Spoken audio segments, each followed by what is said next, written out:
भारत पाकिस्तान सैन्य कार्रवाई के बीच जम्मू कश्मीर के कई इलाकों को निशाना बनाया गया था। ये तस्वीरें उरी से हैं, जहां आप देख सकते हैं कि शेलिंग से रिहायशी इलाकों को काफी नुकसान हुआ है।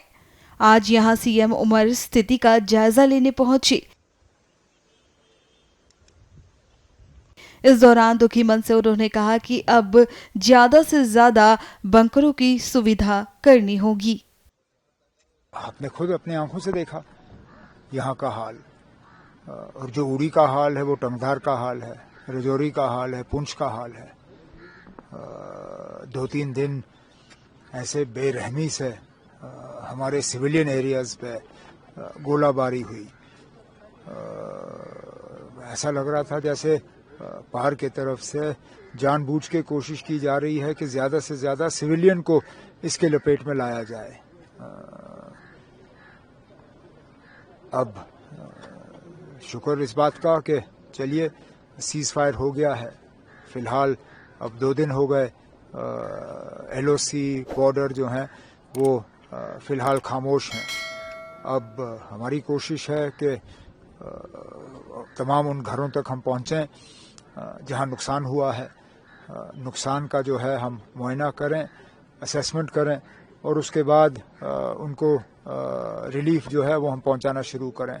शुरुआत हुई है, इसमें कुछ दिन लगेंगे, लेकिन हर इससे जो अफेक्टेड लोग हैं उनको हम दोबारा जो है खड़ा कर लेंगे। सर, आइंदा के लिए क्या कुछ प्रिपरेशन की जा रही है? अब आइंदा के लिए अब मुल्की सतह पे क्या फैसले लिए जाएंगे उनका जवाब मैं दे नहीं सकता हूँ। जम्मू कश्मीर में हम क्या कर सकते हैं, ज्यादा से ज्यादा लोगों की अब दोबारा ये बंकरों की बात आ गई है। अभी तक तो कुछ साल ऐसे रहे कि बंकरों की जरूरत भी नहीं पड़ी।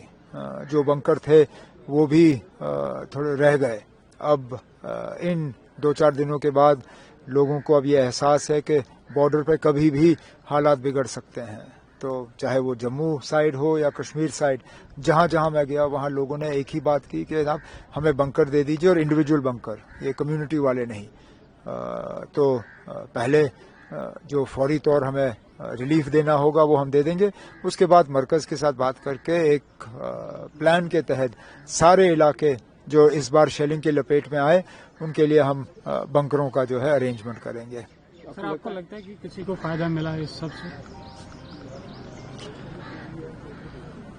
ये आप उन घरों में पूछिए ना, अब जहां किसी को दफनाना पड़ा या किसी का अंतिम संस्कार करना पड़ा, क्या फायदा ना। अब